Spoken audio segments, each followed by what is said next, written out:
love, loyalty, betrayal, and a Thanksgiving that changes everything. This General Hospital episode packs it all into one emotional holiday in Port Charles. And this is the part most people miss. Under all the turkey, pizza, and wedding flowers, several characters make choices that could blow up their futures. The December 1st episode of General Hospital turns Thanksgiving into a whirlwind of reunions, near disasters, and life-altering decisions in Port Charles. The Quartermaines finally seem poised to break their infamous holiday curse. Willow heads toward a complicated wedding to Drew. Portia spends an unexpectedly intimate holiday with Isaiah, and Curtis's attempt at a peaceful family gathering is shattered by a shocking police arrival. Much ado about stuffing. Chase takes charge of cooking Thanksgiving dinner for the Quartermaines, while Brook Lynn nervously keeps a fire extinguisher close at hand, clearly remembering the family's chaotic track record with holiday meals.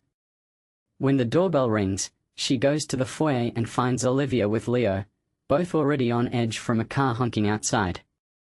Olivia flings open the door, only to be stunned to see Michael standing there with Ned, who has been released from the hospital earlier than expected so he can spend the holiday with his family.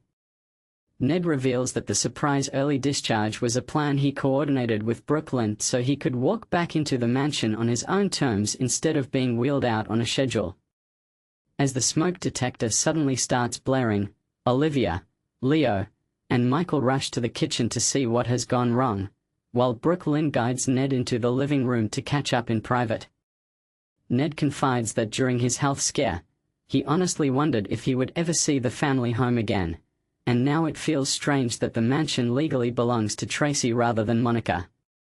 He even jokes that his heart attack at least had one silver lining: it pushed Brook Lynn and Gio to grow closer. But here's where it gets interesting.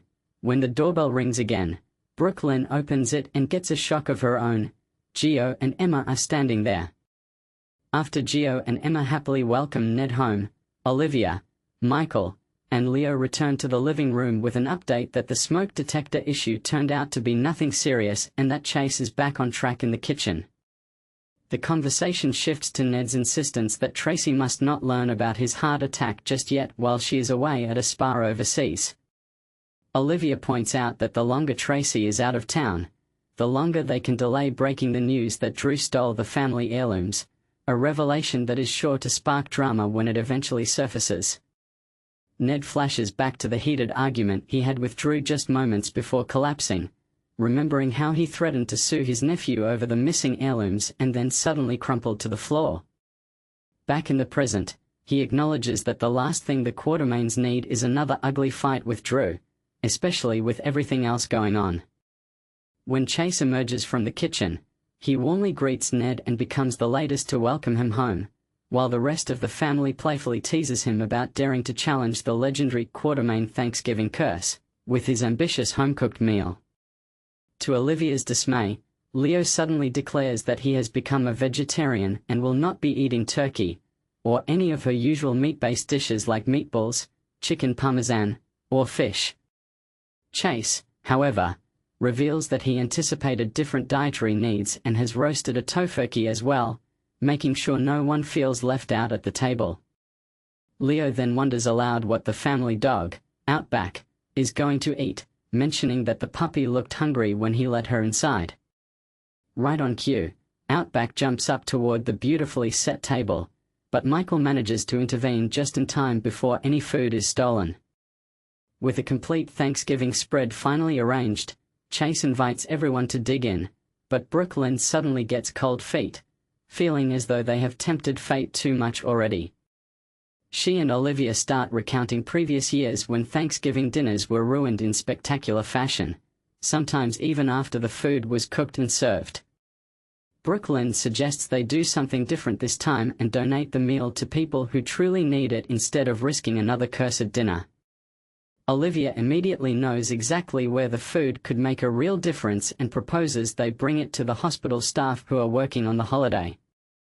It's a rare moment where the notoriously chaotic Quartermaine Thanksgiving looks like it might turn into something genuinely heartwarming, and that twist alone could spark some debate among longtime fans who love the tradition of disaster. How sweet it is.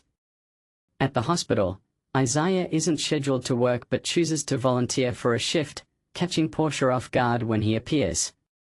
They head into the break room, where he admits he signed up because he didn't want her to be alone on Thanksgiving, and the two make do with simple granola bars as their holiday snack. Their conversation has a quiet, intimate feeling, showing how their connection is deepening even in an unexpected setting. Back at the nurse's hub, Portia and Isaiah return just as Brook Lynn, Chase, Olivia, Leo, Michael, and Emma arrive with the entire Quartermaine Thanksgiving feast. They offer the meal for the hospital staff to share, transforming what might have been a cursed dinner into an act of gratitude. Olivia expresses deep thanks for the doctors and nurses who helped save Ned's life, making it clear that this donation comes from a place of genuine appreciation, not just convenience. Portia notes that Dr. Monica Quartermaine always made sure the staff felt remembered and cared for on Thanksgiving, even when they had to work through the holiday instead of being at home. Seeing the Quartermaine family continue this tradition brings an emotional sense of continuity and respect for Monica's legacy. After the Quartermaines finish setting up the food in the conference room, Michael suddenly remembers that Willow and Drew's wedding is supposed to take place that day and tells Brook Lynn and Chase he will catch up with them later back at the house. Meanwhile, Isaiah and Portia slip back into the break room, where they continue their own small-scale Thanksgiving celebration. This time, they get to enjoy pie instead of granola, and their shared dessert quickly leads to increasingly passionate kisses. Their holiday together may not be traditional, but it is clearly meaningful, and some viewers may question whether this romance is moving too fast or just right. A pizza, my heart. While the others are delivering food to the hospital, Gio stays at the mansion to keep Ned company. The two share a heartfelt conversation where Gio explains that he has had a major breakthrough in understanding his relationship with Brook Lynn, finally recognizing just how many sacrifices his mother made to give him a stable, happy life. Ned listens and then reveals his own wish. He hopes his grandson can eventually have a strong relationship with both of his parents. Gio hesitates, saying he and Brook Lynn are making progress, but he is doubtful he will ever reach that kind of peace with Dante. Ned encourages him to remain open to the possibility of connecting with his father someday, cautioning him not to let bitterness lead to regrets later in life. This advice comes from Ned's own perspective as someone who has faced mortality and knows that time with loved ones is not guaranteed. When the doorbell rings, Gio goes to answer it and is visibly stunned by whoever is on the other side, hinting at yet another surprise visitor. Later, when Olivia returns from the hospital with Leo, Emma, Chase, and Brook Lynn in tow, she announces she will defrost a casserole for dinner, assuming their original Thanksgiving feast is gone. Instead, Gio ushers everyone into the living room, where Ned is waiting with several boxes of pizza stacked high.